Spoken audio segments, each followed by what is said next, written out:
And we're very pleased to be joined today on Telile 24/7 by the principal of Ecole Beau-Port in Arichat. She is, of course, Jacinta Samson-Sullivan. Thank you very much for joining us today. Well, thank you so much for the invitation. It's a pleasure. Well, it's wonderful to have you. And by starting this interview, I want to wind the clock back a little bit because obviously education in our area was not the same as it was at the start of 2020 by the time March rolled around. Can you give me a sense of what it was like for you and your staff to have to say, we can't do this anymore, we have to shift to home learning? What was that process like for you, and how do you feel it went on the family's behalf?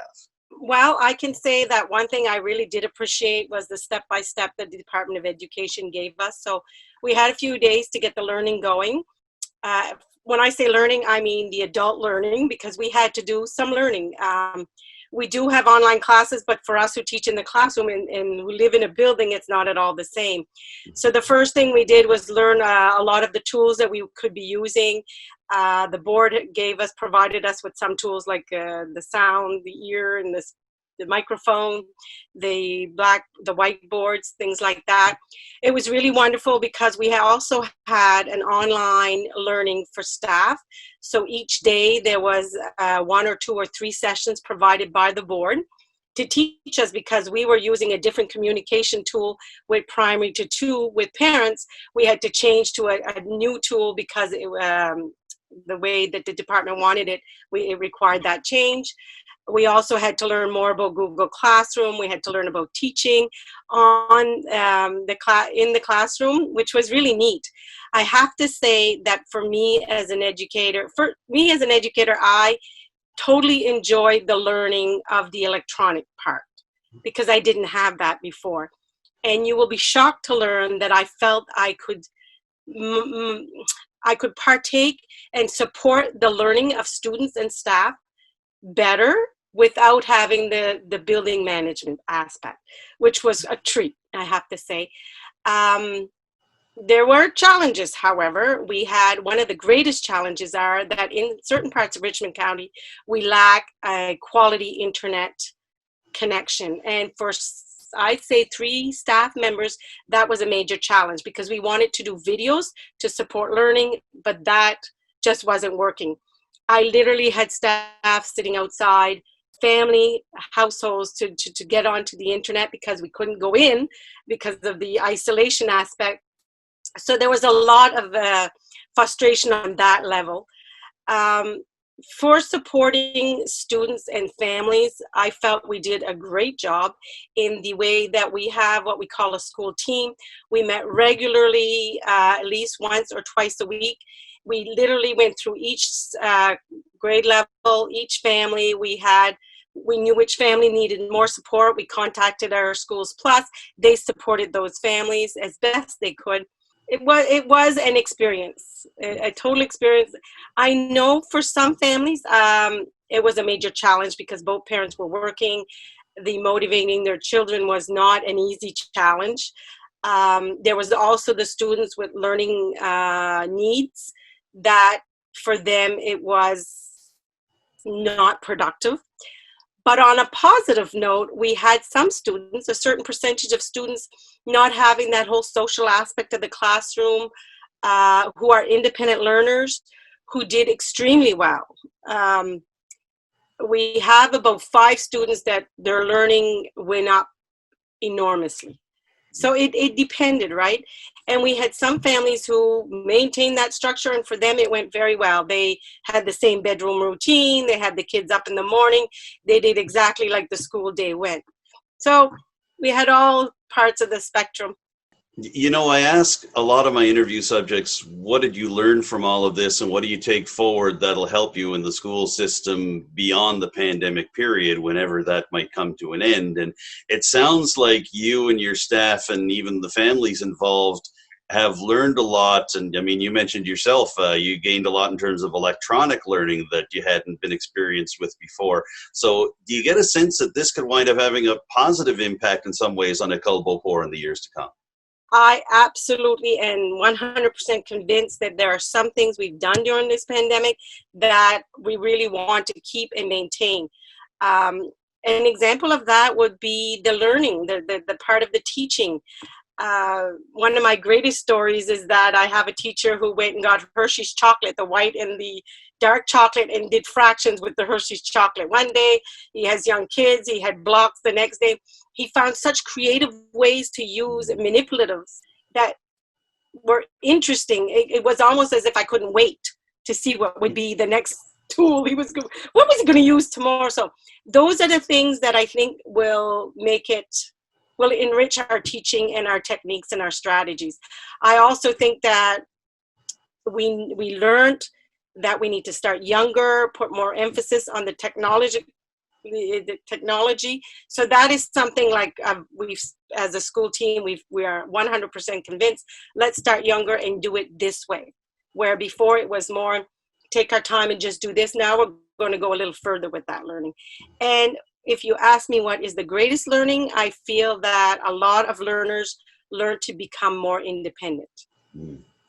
And the other thing I feel is that parents really the parents who really got engaged got a better understanding of the strengths and challenges their children had, because it's okay to go to a parent-teacher session and get feedback from the teacher, but when you actually see it was very interesting. And for us, I have to say that, and I'm 100% aware, is that we have parents who are Anglophone. That was a major challenge that other systems didn't have.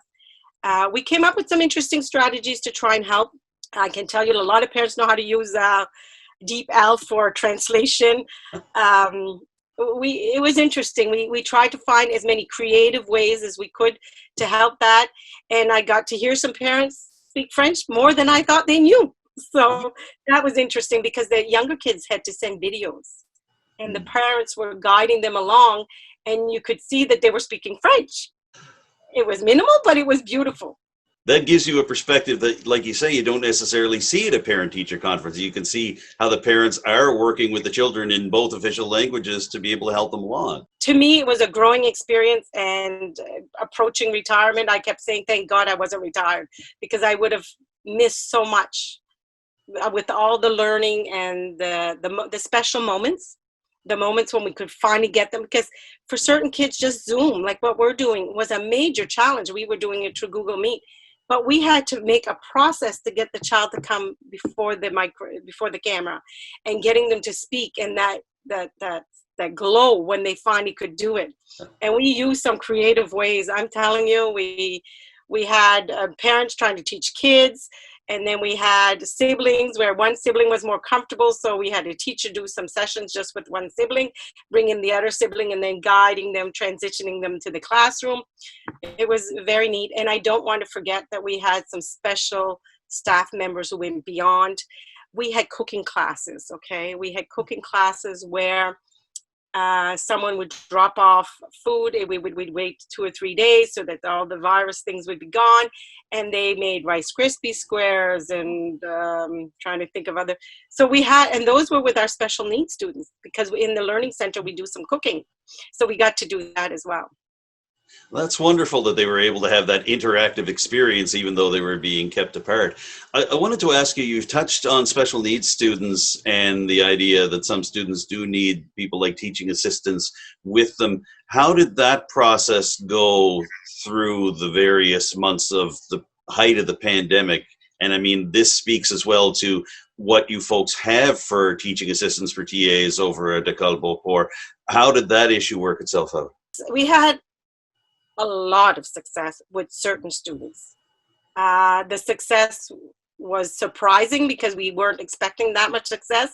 I know as a school team, my staff, when we met as a team, with certain, they'd say, Jacinta, you're pushing it too far. And believe me, they went much further when I was pushing. But Okay. we didn't get that far. We had some students that I'm sad to say we didn't get. Because of the needs and because of the family dynamic, it just wasn't possible. And we had another group where the family said, listen, I'm going to take over. I'm going to do our learning at here. And was just giving us feedback. This is what we've done. This is how it's gone. So we had like the whole spectrum was there. But the highlights were major highlights for us. Yeah. I'm glad to hear that. It sounds like you've had great feedback and great communication with both your staff and also the students and their families. What has the communication been like between yourself and your staff at Ecole Beau-Port and the Provincial Department of Education and Early Childhood Development, as well as the Conseil scolaire acadien provincial, the CSAP? What has it been like at that level leading up to the decision in July to bring the students back in the fall?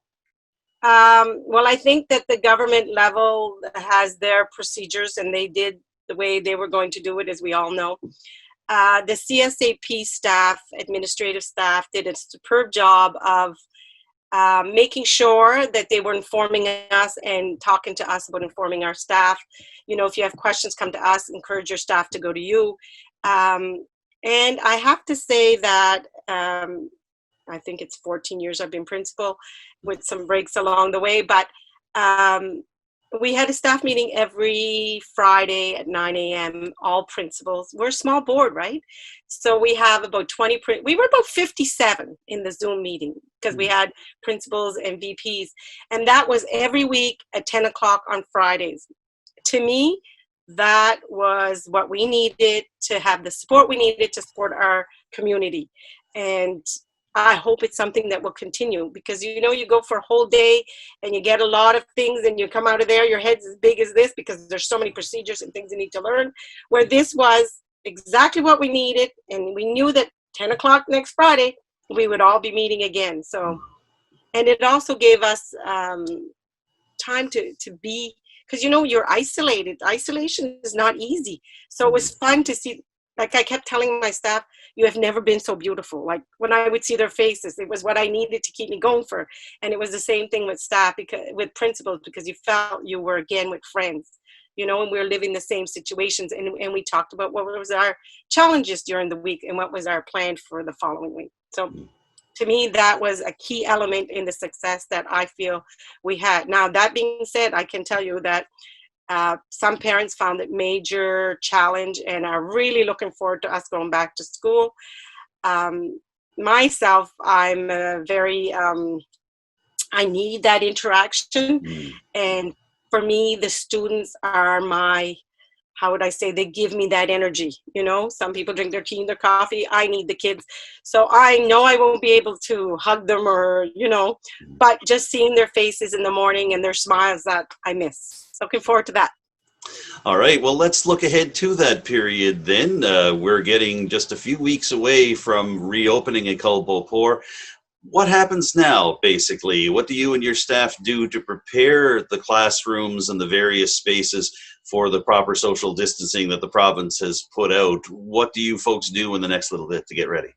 Well, we've already started, as the administrative staff of the CSAP has already had us on board. We've had 3 tasks we had to do before the end of July. So we're looking at the removing of all the unnecessary things that are in the classroom, like our center tables where we do our guided reading. That has all been removed. All extra tables are being removed.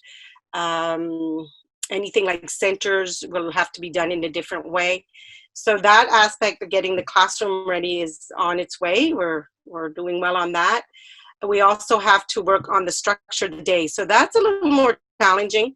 So because we are a small board, 5 of us principals on our own decided last week we would meet. So we started talking about how we're going to do with the cafeterias, how we're going to do at recesses, and because we're all primary to 12 and with a 4-year-old program, so we all live the same reality. So we started to work on the structure of the day, which will change. It'll be interesting to see, because this is forcing us to try and do things a different way. So then again, at the end of this experience, we'll look at what worked positively, what do we want to keep, what we want to change. So like the cafeteria, we'll be feeding them in the, students will be fed in the classrooms rather than going to the cafeteria. My cafeteria staff is already thinking of how we're going to do this. We've already changed. We had some ideas. The other principals gave me others. We're also looking at that morning routine, because when they coming off the buses, the hand sanitizing. So we're looking at that. The janitors are working on signage, getting that ready. We're looking as well at recess. How are we going to do recess? Mm. So there's nothing final, because what happens is I get the information. We did some teamwork with the principals. Now I'll be going to a school team and then to the staff, and then we'll be putting the details in place. But I do know that the first 2 weeks are really going to be focused on, we always do this, but we're going to be adding different routines. We always do the routines, the hand washing, how to do coughing and sneezing, the distance. We never do the distance, but we'll add that in. And the first 2 weeks are really going to be about drilling how to do that. There's some great videos out there, posters we'll have. And the other thing I think I'd like to do with next year, take it week by week. So the first week we'll go through. Friday we'll meet as a team and say, okay, what worked, what didn't work, and then we'll figure out the following week. And we're going to prepare the kids that there are going to be changes, because students with special needs need warning. So that we're going to implement that right from the day one, right? We're going to have routines. Routines will change depending on the needs. Are you concerned at all about encouraging the students, especially the younger students, to wear their masks indoors? What's your thought on that? I'm going to try. I think that will become a routine. One of the 5 principals that we met is in Quebec, is originally from Quebec, and they started wearing the mask in May in Quebec in the schools. And she says it becomes just a natural thing, that even visiting her mom, and she's been there 3 weeks, that she's not touching her face. I'm trying to limit the times that they will have to interact, so that there'll be less wearing of the mask. But if it does happen, we'll work that into the daily routine, and it'll become natural. And she's insisted all our concerns. She was like, no, I'm telling you, I spoke to the people I taught with before. It's not an issue. So I think it will just become part of a new normal. Speaking of routine and daily routine, any discussions with bus drivers who work for Ecole Beau-Port and bring the students there? Any thoughts on what that'll look like? I don't do that part. Sure. We have the maintenance part, but I don't foresee that being a problem. They're going to get ready. They'll do the hand washing in. I'm going to be looking for some spray balls. When they come out, I'll have 2 staff ready, spray one, spray the other one on their way in. Doors will be open. They won't have to touch the doors. Yeah. I don't think that was my first concern, was okay, the bus 42 coming in and doing the hands. But the more I speak with people and the more suggestions I'm getting, I think that we can make that work just like we do everything else. It'll become a routine, and we'll just do it. And come October, you'll come up on the hill and we won't know. It'll be like we did it all the time, right? Yeah. Now, I don't want to get too far on the track of what isn't going to be available and what isn't going to happen, because, I mean, you've spoken just a moment ago about how much you're looking forward to being able to see the students again, and how a lot of the students are going to need that socialization. They're going to need it after being isolated for so long. But do you have a sense of what might not happen this year? And I mean, it could be everything from athletics to individual events or concerts or what have you. Is there anything that you're looking at and thinking, well, that might not happen in this era, but by the same token, are you focusing more on the positive than on the negative right now? I am looking forward to, I'm looking at, and we're all looking at, I suppose, we have a music teacher who's super actually we have 5 teachers with a technology diploma. So like, I think Christmas concert, right? No Christmas concert. Well, why can't we do a virtual concert? That's what we can look at, right? Assemblies we can't do. So let's see how we're going to do the assemblies. I'm not looking at what are we losing. I'm looking at how can we change it and make it different and beneficial. That's my goal. And I think that my staff has shown that they're more than open and they're ready. I think as a group, we are all ready for this. The staff and I, we're ready and creative. I'm not the most creative, believe me, but I have people who are, so they'll take that on. All you have to do is come to one promotional when we celebrate our French week. You see them get together. Well, they'll be looking at ways of doing that. We're going to do it differently. And it's funny because I'm already looking at what am I going to do for indoor recesses, right? Because I do know I'm going to have to extend the recess 30 minutes in order to give staff their lunch and do the lunch supervision and all that. So we need to look at the rainy days. And I'm already looking at the playground in the school building. Okay, well, I had those classes there, but what stops me from putting one class there, one class on the other end of the playground, which they're used to, but I've never used the soccer field. I could put two classes there. I could put a class in the front. It's just looking at it differently. Not what we're losing, but how can we make this work the best way we can in a different way. All right, we're heading into the home stretch here. Jacinta, just want to ask you, you've talked through this interview about the idea that you're looking forward to seeing the students again, and you're looking forward to working with your staff face to face right now. Do you get a sense that this could be a year that everybody will remember at Ecole Beau-Port, and that could really help build the foundation for Ecole Beau-Port going forward? I mean, this is the 20th anniversary for this school in this configuration after it was formerly IMDH. So what do you feel going forward as you're getting ready for this very pivotal 2020-2021 academic year? I'm going forward with enthusiasm and thankful. I'm grateful that I have the team I have with me. I'm grateful for the families we have, and I think we have the most wonderful students. So to me, we're going to work collaboratively, and you know what? It's shared responsibility. So we're all going to have to take responsibility for the safety of one another. And we at Ecole Beau-Port have always had a family culture. It's like we're a big family. So this just supports it, right? We're going to be helping each other like a family should do. And we're going to need the parents as well for that, because, you know, kids who are not feeling well won't be able to come to school next year. And that's going to be a challenge for parents. And I'm aware of that challenge. But we have Schools Plus who can help and support families and talk and find ways for them to do that. So I think we're going to do like every family does it. We're going to take on the new challenge as a family, and we're going to focus on where we're going and how to make the best of this situation. And I know that whatever we do, there'll be some we'll keep after, long after this. Exactly. All right, we've covered a lot of ground in a short time, Jacinta. I appreciate you giving me some time this morning. Did you want to add anything else about all of this just before we wrap up? Well, I wanted to do something today. I wanted to thank Telile. I don't know if you're aware, but we did a live stream of our graduation, and the staff at Telile were superb. That, to me, was a real community approach. You were there. And you know what? That is something we're going to do in the future. Because think about it, the grandparents at the St. Anne Center that usually can't come got to see it. So that is one of the things we're going to do moving forward. We're going to live stream our graduations. We're going to live stream things with Telile. We're going to work as with our partnership, right? That is what I'm so grateful. Like you, I can't express the gratitude I have for Telile for having done that. And I hope we continue to do that so that everyone in the home can take part. Because I think everybody should be able to see their grandchildren experience those positive moments. So just imagine my virtual concert being live streamed, right? Well, that one will be live streamed, but my graduation next year, if I have one, will be live streamed. That's wonderful. And we at Telile are very grateful to be able to partner with you and your staff as well, to be able to share in the wonderful things you folks are doing and the great moments for your students from primary to grade 12.